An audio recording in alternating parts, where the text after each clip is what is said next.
বিনিয়োগকারী ও আমার প্রিয় বন্ধুগণ, সবাইকে আসসালামু আলাইকুম।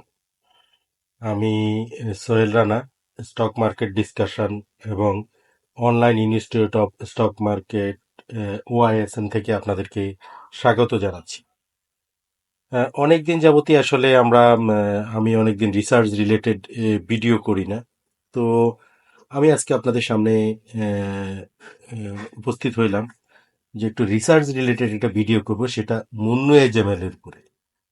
তো এটা একটা ইঞ্জিনিয়ারিং সেক্টরের শেয়ার, আপনারা জানেন। তো আমি আপনাদেরকে বিনীতভাবে অনুরোধ করব যে আপনারা ভিডিওটা না টেনে সম্পূর্ণ দেখার জন্য, কারণ আখেরে আপনাদের এই উপকারে হয়তো আসতে পারে। তো আপনাদেরকে আমি শেষের দিকে কিছু কথা বলবো, আপনারা একটু মনোযোগ দিয়ে শোনার চেষ্টা করবেন, কারণ প্রত্যেকটা কথার মধ্যে কিছু না কিছু ইয়া থাকে, লুকায়িত থাকে। তো আচ্ছা, মুন্নু এজিএমএল এর যেটা, এটা আমি একটা শর্ট ওভারভিউ আপনাদের সামনে দেওয়ার চেষ্টা করলাম। আপনাদেরকে বলে রাখা ভালো, এটা আমি 19 তারিখে করেছি, বাট এইটার ইয়া হচ্ছে যে 16 তারিখের 16ই নভেম্বর যে ইয়া হয়েছিল, বৃহস্পতিবারে যে ক্লোজিং হয়েছিল, সেটার উপরে নির্ভর করে আসলে আমার অ্যানালাইসিসটা।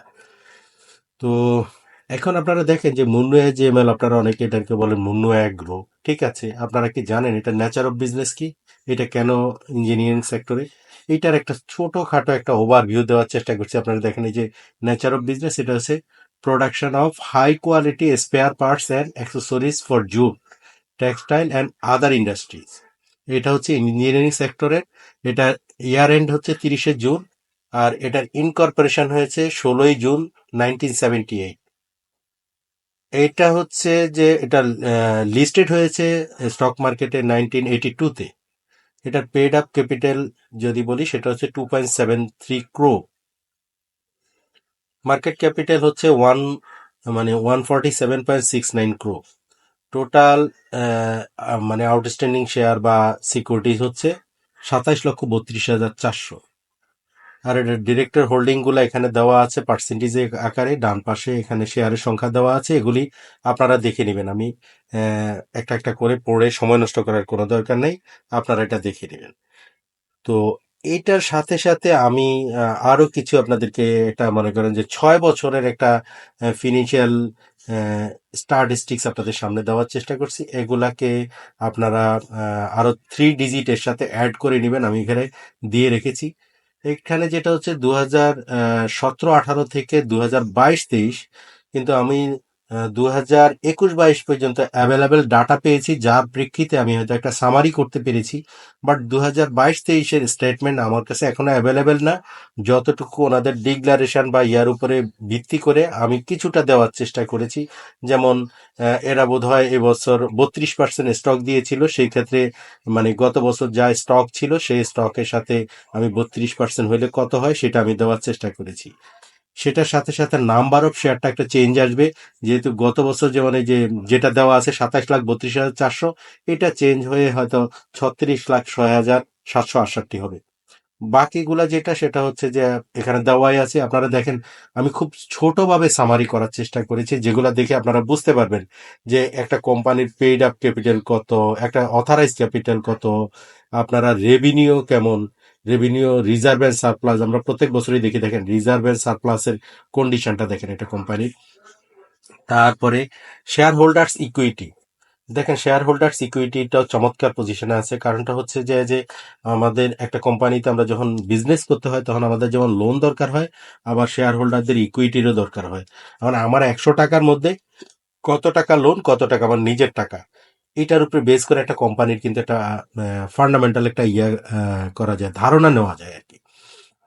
তারপরে এখানে আমি ফিক্সড অ্যাসেটটা দেওয়ার চেষ্টা করছি, নেট রেভিনিউ, যেটা আমরাকে মানে বলি যে সেলও বলে অনেকে।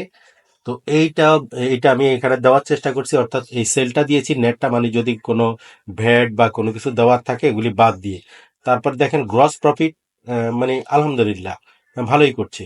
তারপরে নেট প্রফিট আফটার ট্যাক্স, যেটার সাথে আমরা মনে করেন যেটার পরে আমরা ইপিএস কাউন্ট করি, দেখেন বেশ ভালো অবস্থায় আছে। তারপরে অ্যামাউন্ট অফ ক্যাশ ডিভিডেন্ড, দেখেন ক্যাশ ডিভিডেন্ড গুলা কেমন দিয়েছে, সেটার একটা কিন্তু পার্সেন্টেজ কিন্তু আমি নিচেও দিয়ে রাখছি, রেট অফ পার্সেন্টেজ। এই যে 350%, 20%, এরপরে 2019-20-এ দিয়েছে 10% স্টক, 10% ক্যাশ, তারপরে 20-21-এ 10% ক্যাশ, 21-22-এ 15% ক্যাশ, এই বছর দিয়েছে 32% স্টক এবং 3% ক্যাশ। এইটার উপরে নির্ভর করে কিন্তু আমাদের কিছু ডাটা চেঞ্জ আসে, যেমন আর্নিং গুলা তো ওগুলো আছেই, আর্নিং গুলা চেঞ্জ হয়, তারপরে মনে করেন নেট অপারেটিং ক্যাশ ফ্লো, এগুলা অনেকগুলা জিনিস এখানে চেঞ্জ আসে। তো আপনারা এগুলা দেখে নিন। তো আমি মোটামুটি একটা মানে 6 ইয়ারের একটা দেওয়ার চেষ্টা করেছি, যেন এটা বোঝা যায়, মানে লিস্ট যেন কেউ একটা অর্গানাইজেশন দেখে মোটামুটি একটা সিদ্ধান্ত নিতে পারে। আমি আবারও ওয়ান্স এগেইন আপনাদের সাথে বলি, আমার প্রত্যেকটা ভিডিও বা প্রত্যেকটা টপিক্সে educational related. So humble request থাকবে, আমার এই অ্যানালাইসিস বা আমার এই এডুকেশনাল ইয়াটাকে আপনারা কেউ বাই সেল ইনস্ট্রাকশন ভাববেন না, কারণ শেয়ার মার্কেট খুবই সংবেদনশীল। সো কারো কথাতেই আপনারা বিনিয়োগ করবেন না, ইভেন আমার কথাতেও না। তো আমি সামনে আগাই। তো আমরা এটার পাশাপাশি যেটা দেখতে পাচ্ছি, আপনারা দেখেন যে এইটার আমি এবার একটা সামারি করার চেষ্টা করেছি আপনাদেরকে। 6 বছরের একটা ফিনান্সিয়াল স্টেটমেন্টের স্ট্যাটিস্টিক্যাল একটা ডাটা দিলাম, তার পাশাপাশি আমি নিজস্ব কিছু অবজারভেশন দিলাম, সেটা হচ্ছে যে সেগুলোও আমি এখান থেকে অ্যানালাইসিস করে নিয়েছি। এই যে সামারি অফ অবজারভেশন, এটা হচ্ছে যে 52 উইকের একটা দেওয়ার চেষ্টা করছি। কারেন্ট মার্কেট প্রাইস এই যে 16-11, যেটা আমি বললাম, যদিও আমি অ্যানালাইসিসটা করেছি 19 তারিখে, আর এটার ছিল, ক্লোজিং রেট ছিল 16 তারিখে। বাট আমি আজকে হয়তো ভিডিও করছি, তো আমার এটার সাথে একটু থাকবে, আমি আসলে সময়ের অভাবে করতে পারি না। তো আপনারা দেখেন যে 16 তারিখে যে ক্লোজিং প্রাইসটা ছিল সেটা 540 টাকা 50 পয়সা।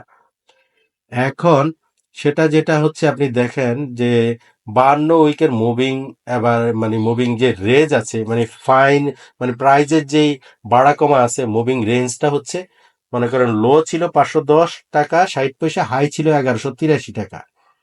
এখন এটা যদি আমি ইয়ার সাথে, হাইয়ের সাথে যদি আমি এখন ক্লোজ প্রাইসটা 540 টাকাটা কম্পেয়ার করি, তাহলে হচ্ছে আন্ডার ভ্যালু আছে 118.87%। আবার আমি যদি ওভার ভ্যালুর ধরি, যেমন 540 টাকা 510 টাকা, এটার সাথে যদি আমি কম্পেয়ার করি, তাহলে ওভার ভ্যালুড আছে 5.86%। এখন 52 উইকের মধ্যে যে আসলে মানে এই যে 510 টাকাটা হয়েছে, এটা কবে? এইটা দেখেন, এই যে 16-11-2023, মানে অর্থাৎ আমি যেদিন এটার করতেছি, যেদিনের ডাটা নিয়ে করতেছি, এটা ওই দিনই কিন্তু এই মানে 52 উইকের লোটা সে টাচ করেছে। আর 52 উইকের হাই যেটা, সেটা হয়েছিল 16/6/2023, অর্থাৎ আজ থেকে আরো 5 মাস আগে। তো এগুলো একটা, এটা ছিল মানে ছোটখাটো একটা অবজারভেশন। আমি এটা ছাড়া 300 ডেজ অবজারভেশন একটা দেওয়ার চেষ্টা করছি, যেটা মানে 2 বছরেরও অধিককাল। তো সেখানে কি হচ্ছে, মুভিং অ্যাভারেজ রেঞ্জ হচ্ছে যে প্রাইজের যে রেঞ্জটা, সেটা হচ্ছে 476 টাকা 20 পয়সা, যেটা আমরা এর আগে দেখছিলাম 510 টাকা। একটু যখন রেঞ্জটা বাড়ায় দিলাম, তখন দেখা গেল 476.20 টাকা, এবং হাই কিন্তু ওইটাই 1183 টাকা। এখন এই 476 টাকাটা কবে ছিল? 12/9/2023-এ ছিল। ঠিক আছে।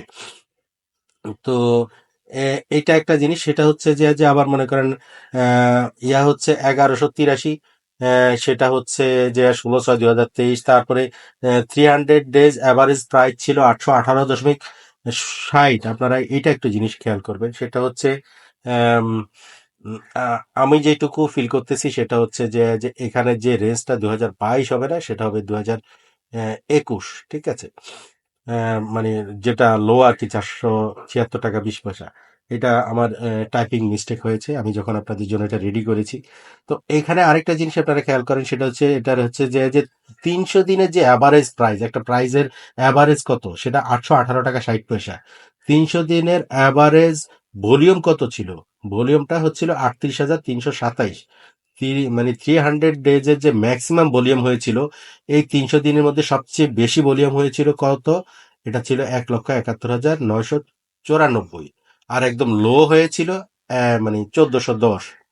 এখন ইপিএস গ্রোথের সাথে যদি 2023-24-এর সাথে যদি ফার্স্ট কোয়ার্টার যদি আমি কম্পেয়ার করি, সেটা হচ্ছে যে দেখবেন যে এটা 41.79%। এটা হচ্ছে ইপিএস এর গ্রোথ। তো এইটার তো হচ্ছে 2022 আর 23-এর সাথে যদি করি, সেটার হচ্ছে যে 31.03%, অ্যানুয়ালাইজ। তো এই জিনিসগুলা দিয়ে আমি আপনাদের সামনে খানিকটা দেওয়ার চেষ্টা করেছি। তারপরে এর মধ্যে যদি কোনো ডাটা ভুল ত্রুটি হয়ে থাকে এটা ক্ষমা সুন্দরভাবে নেবেন। কারণ এই যে দেখেন আমি এখানে টাইপ করার সময় বা করার সময় কোনো ডেট বা কিছু ভুল করে থাকতে পারি। তো এগুলি জাস্ট এডুকেশনাল পয়েন্ট অফ ভিউতে আপনাদের সামনে উপস্থাপন করা। হ্যাঁ, এখন আসি সেটা হচ্ছে আজকে যেটা মুন্নু এজিএমএল নিয়ে যে রিসার্চ, এইটার সাথে সাথে আমি যেহেতু মুন্নু এজিএমএলটা হচ্ছে ইঞ্জিনিয়ারিং সেক্টর, তাই আমি একটু চেষ্টা করেছি ইঞ্জিনিয়ারিং সেক্টরের মধ্যে মুন্নু এজিএমএল এর আসলে অবস্থাটা কি।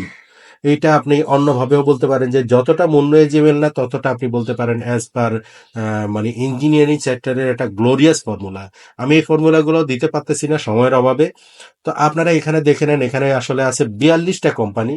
42টা কোম্পানির মধ্যে আমি 14টা ক্রাইটেরিয়াতে, 14টা, ওয়ান্স অ্যাগেন আপনাদেরকে বলতেছি 14টা, আপনারা দেখেন এই যে 14টা ক্রাইটেরিয়াতে আমি স্টক গুলাকে স্ক্যান করি। সেখানে কি আছে, ওভার ভ্যালুড আছে, আন্ডার ভ্যালুড আছে, ইপিএস আছে, ন্যাব আছে, পিই আছে, পিইজি আছে। এই থেকে এই সবগুলো জিনিস আপনারা একটু দেখে নিন। খালি খালি কথা বলে এখানে সময় নষ্ট করার দরকার নেই। এখানে 42টা কোম্পানির মধ্যে আমি যখন এটাকে এই বা 14টা ক্রাইটেরিয়াতে যখন স্ক্যান করেছি, তখন দেখা যাচ্ছে যে মুন্নু জিএমএল পেয়েছে 163 নাম্বার টোটাল। তাহলে 163 নাম্বার, এবং সে 42টা কোম্পানির মধ্যে সে পজিশন 2 হোল্ড করতেছে। ফার্স্ট পজিশনে ওয়ালটন, সেকেন্ড পজিশনে মুন্নু এজিএমএল, থার্ড পজিশনে সিঙ্গার বিডি। তো আমি আসলে এই এই যে যে কাজটা করলাম সেটা আপনাদের সাথে বিস্তৃত না করে আমি শর্টকাটে জিনিসটা করার চেষ্টা করলাম। আমি জানি না আপনাদের কতটা উপকারে আসবে। যদি আপনাদের কোনো ধরনের উপকার আসে তাহলে আমি আসলে খুবই কৃতজ্ঞ থাকবো। আমি এইটার পাশাপাশি দেখেন, এটা যে 19 তারিখে, 19 তারিখে, 16 তারিখে ছিল, 17, 18, 19 তারিখে যে ছিল, 19 তারিখের দেখেন, এটা as per technical point of view থেকে আমার মনে হয়েছে যে এমএসিডিটা ক্রস ওভার। হ্যাঁ, ক্রস ওভার। দেন আপনারা যদি ফিবোনাচ্চি রিট্রেসমেন্টটা দেখেন, ফিবোনাচ্চি রিট্রেসমেন্ট হচ্ছে 23.60-তে, যেটা সেটা অলরেডি ক্রস করেছে। যেটা আমি এক্সপেক্ট করতেছি সেটা হচ্ছে গ্রাজুয়ালি হয়তো 38.20, ফিবোনাচি 38.20, 50, তারপরে 61.80, এই লেভেল পর্যন্ত হয়তো আসতে পারে। মানে প্রেডিক্ট করতেছি, প্রেডিকশন এটা, মানে এটা কোনো না যে কনফার্ম আসবে। সো যারা বিনিয়োগ করতে চান, বিনিয়োগ মানে আমি আপনাদের সাথে প্রায় বলে থাকি ভাই, বিনিয়োগ মানে হচ্ছে যে আজকে কিনে কালকে সেল করা না। তো আপনারা যারা বিনিয়োগ করতে চান, আমার মনে হয় যে মানে this is the good script for investment. তো সেই ক্ষেত্রে দেখা যায় 61.80-তে যদি আসে তাহলে এটার প্রাইস হয়তো 640 টাকা। এখন বর্তমান যদি 540 টাকা থাকে, তার মানে হচ্ছে যে 100 টাকার একটা গ্যাপ পাওয়া যেতেও পারে, নাও পাওয়া যেতে পারে।